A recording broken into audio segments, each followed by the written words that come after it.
As Jessica Jones continues to deal with her multiversal doubles, could she be coming to the realization that she's actually the lucky one? Well, let's hop into the pages of The Variants issue number 3 and find out together, shall we? So then, picking up from where the last issue left off, Jess had actually come face to face with a version of herself from another universe where she seemingly stayed Jewel. All the other Jesses really did her head in, but this one especially is a real shock to the system. In fact, Jess can't help but think back to that overly helpful makeup counter attendant from the very first issue who said a single shade could completely change your life. And well, yeah, that's basically what's happening here. The worst part about it for Jess is that Jewel is actually super friendly and super helpful, everything that Jess herself genuinely struggles with. In fact, She-Hulk is still here from the end of the last issue, and she's equally surprised. She was under the impression that all these other variant Jesses from other universes were somehow out to get her, only for Jess Prime to have to admit, yeah, I kind of threw the first punch when we met because, well, it's just in my nature, sadly. Jess also comes to the realization that these horrible, debilitating headaches she's been suffering since this series began are actually tied to all of these different variants. She's had 4 headaches, but only seen 3 different Jesses, which means that she has to call up all of her different street-level superhero friends if they're going to round them all up in time. Danny Rand, the Iron Fist, does his part, finding the Captain America Jessica Jones looking wistfully outside Avengers Mansion. Apparently they had one just like this back in her world until something truly horrible happened. Daredevil Matt Murdock had already left the white-shirted version of Jessica Jones, the one who had actually fallen in love with her world's Daredevil, a conversation that's very uncomfortable for Matt to have with his Jess. So yeah, all in all, that was easy enough. This time they hope if they get all the different variants together, they can compare notes, and maybe this time it won't devolve into a giant punching match. It's also around this time, too, that Jess realizes that Jewel Jess actually never went through what happened with the Purple Man on her Earth, which means that she wants to go out of her way to protect Jewel at all cost, as she represents, well, essentially her own lost innocence. What I particularly like about Jewel Jess is that she's a super girly girl who even asks Jess Prime why she's leaving without touching up her makeup. Where do all of these different Jesses decide to meet up? Well, the coffee shop from the first issue. In fact, that hammerhead wannabe is back there again trying to shake down the business owner. His scheme may have been completely undone by Jess the first time around, but now he's decided to bring in the strong man from the Circus of Crime for extra muscle. Not that that does him any good either. One Jess was able to beat him up without breaking a sweat. Now there's 4 Jesses. Now that all the Jesses are officially in one place and not punching each other, they can finally talk shop. It's here that Jess Prime comes to a rather interesting realization, and that is that all these other Jesses from all these other worlds have one thing in common. And that is that at one point or another, they all lost the men they love to fighting super crime. How interesting is it that Jess actually has a happy relationship with Luke Cage and a daughter? Never in a million years did she consider that she could ever be the content one. But then again, that is the interesting thing about multiversal theory, isn't it? Infinite worlds mean infinite possibilities, and while we spend so much time comparing ourselves to our potential other selves, did we ever stop and consider that we were actually the better off ones? Jess Prime also feels comfortable enough to tell her new compatriots about everything that's been going on with the Purple Man and this potential ticking time bomb that is existing in her own mind, threatening to explode and kill her whole happy family. Jess Prime had sent Luke and little Danny away for their own safekeeping, and in this issue we discover where exactly they went. Turns out they're shacking up with Misty Knight and the Daughters of the Dragon right now. I particularly like Aunt Misty trying to play Pokemon cards with Danny, and they're so clearly Pokemon cards too. Luke leaves for a second to try and catch his breath when he's accosted by a mysterious young man in the elevator. At first, Luke, showing just how clever he is, thinks to ask, "Hey, your name isn't Jeff or something, is it?" Only for the kid to punch the former Power Man in the face with super strength and say, "No, Jesse actually, but good guess." And once again, yeah, infinite worlds, infinite possibilities. Not every multiversal Jess is gonna be a woman, so yeah, we got young boy Jesse. Why is he here now, though, attacking Luke? Well, Jesse ends up getting thrown out of a window before he can fully explain himself, but he says that whatever is truly going on here isn't involving just Jess, it's involving her daughter too. It's also heavily implied that all those different variant Jesses that Jess Prime is hanging out with right now, not all of them are trustworthy, and not all of them are actually telling the truth. And it's on that note right there the comic comes to an end, everyone, and so that was the Variants issue number 3, and I gotta say, this series is most definitely heating up. I love all of these unforeseen directions that Gail Simone has taken the story in. I know the multiversal storytelling horse has basically been beat to death these last few years, and it feels like every other superhero story involves the multiverse, but here, though, I like that they make the whole thing actually feel a lot smaller and a lot more personal by just basically telling a character piece with Jess herself. Phil Noto's art continues to be great. I love all the little different twists and turns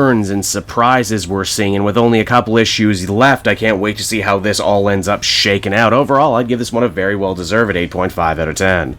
Hey there everyone, Cape Joel again, and I want to thank you so much for watching to the end of the video. As always, if you liked what you see, be sure to like, subscribe, comment. It really helps drive engagement and helps me out too. Also, if you are a patron, which you can become for as little as $1 a month, you will get exclusive content that no one else can ever see, and you'll get to see the Comic Multiverse podcast before anyone else too. You can check out all this and more down in the description. And until next time everyone, this has been Cape Joel, and I'll see you all next time. Cheers.